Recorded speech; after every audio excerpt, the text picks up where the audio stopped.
हम लोग गांव-गांव में जा करके जो है जागरूकता अभियान करते हैं। हमारा समाज वास्तव में बहुत ही पिछड़ा हुआ है, सामाजिक रूप से, आर्थिक रूप से, मनोवैज्ञानिक रूप से। इसलिए हम लोग ये मिशन बनाए डॉक्टर बी.आर. अम्बेडकर सेवा समिति के माध्यम से चल करके हमारे समाज में जो लोग समाज में इकट्ठा नहीं होते हैं उन तक हम लोग स्वयं चलें, क्योंकि अगर हम लोग कहीं पे बुलाते तो लोग नहीं आते। तो हम लोगों ने ये प्रयास किया कि हम लोग गांव-गांव में चल करके वहां की जनता से चल करके मिलें और बाबा साहब के विचारों का आदान प्रदान करें, क्योंकि जब तक बाबा साहब ने हमें बहुत कुछ अधिकार दिया। लोग कहते हैं कि हमें क्या मिला। एक छोटा सा उदाहरण मैं दूंगा। आज हमारे पास वोट का अधिकार है। वोट का अधिकार हमें आसानी से नहीं मिला था। जब देश हमारा आजाद हो रहा था तो उस समय हमें वोट का अधिकार नहीं मिल रहा था। पहले तो ये हुआ कि राजा पहले भी था और राजा देश की आजादी के बाद भी राजा ही रहेगा, तो वही राजतंत्र रिपीट हो जाता तो हमें कुछ नहीं मिलता। 1942 में ही हमारा देश आजाद हो जाना था, लेकिन बाबा साहब ने कहा कि अगर हमें आजादी मिल जाती है तो हमारा समाज वहीं का वहीं रह जाएगा।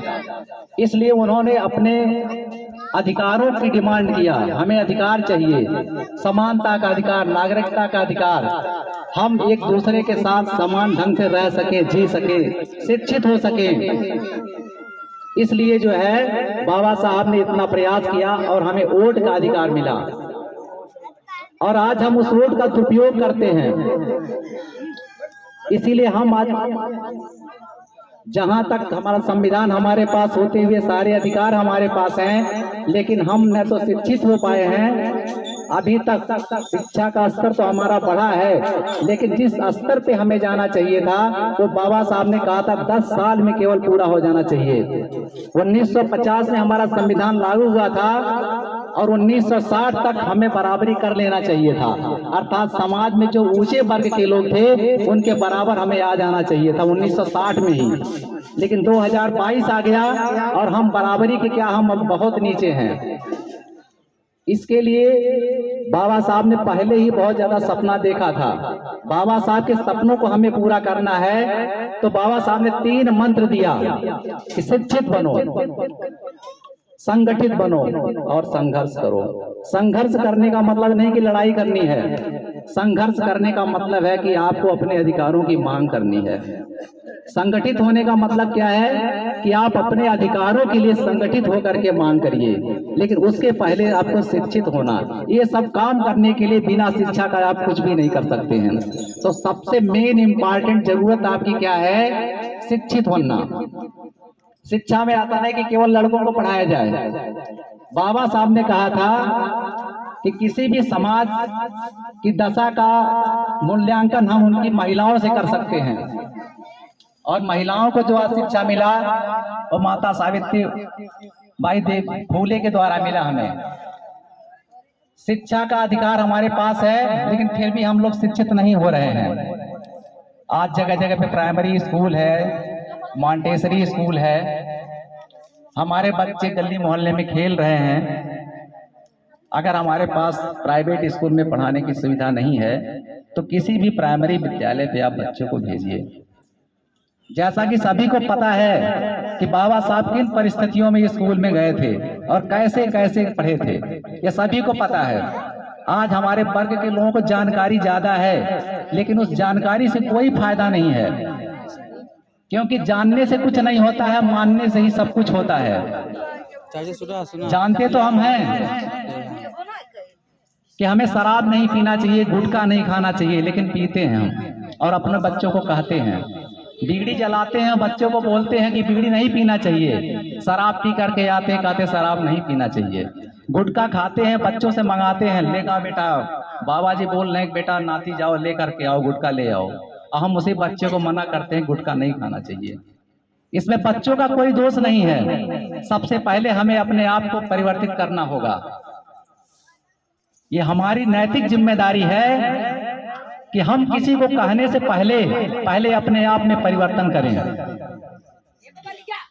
और यही कारण है कि हमारे समाज में वो चाहे अंधविश्वास हो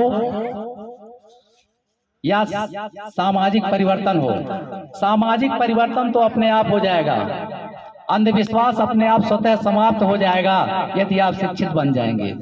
जैसे ही आप डॉक्टर बन जाएंगे, इंजीनियर बन जाएंगे, आईएएस आईपीएस ऑफिसर बन जाएंगे, जिस दिन आप डॉक्टर बन जाएंगे उस दिन अगर आपको कोई कहेगा कि चेचक निकल गया है और जाइए माता जी को जल चढ़ा दीजिए, तो शायद आप नहीं जाएंगे, क्योंकि आपको पता चल जाएगा कि चेचक एक बीमारी है जिसका टीकाकरण आपके गांव में हर जगह जगह पे होता है। यही है शिक्षा, कि जैसे ही आप शिक्षित हो जाएंगे आपका अज्ञान खत्म हो जाएगा। और शिक्षित होने का मतलब ये नहीं केवल स्कूल भेज दीजिए, बच्चों को रोजगार परक शिक्षा दीजिए। हमारे समाज की आर्थिक दशा खराब है, अच्छी कैसे होगी? वो केवल शिक्षा के माध्यम से। कौन सी शिक्षा के माध्यम से? शिक्षा के बहुत तरह के उपाय हैं। रोजगार परक शिक्षा दीजिए। सरकार की स्थितियां ऐसी आ रही हमारी कि नौकरियां खत्म होती जा रही हैं। प्राइवेट सेक्टर में ही ऑप्शन है और इसके लिए आपको रोजगार से संबंधित चीजों को पढ़ना होगा, जैसे आईटीआई करिए, बीटेक करिए, एमबीए करिए, एलएलबी करिए। हमारे समाज में लॉयर नहीं बन रहे, एडवोकेट नहीं बन रहे हैं। बाबा साहब अगर एलएलबी नहीं करते या इतनी पढ़ाई लिखाई नहीं करते तो हमारे या पूरे समाज में आवाज उठा करके भारत से लेकर के लंदन तक पूरे विश्व में वह जा करके जो हमारे लिए हक और अधिकार लाते हैं, वो कैसे लाते हैं? वो एजुकेशन, शिक्षा के माध्यम से ही लाते हैं।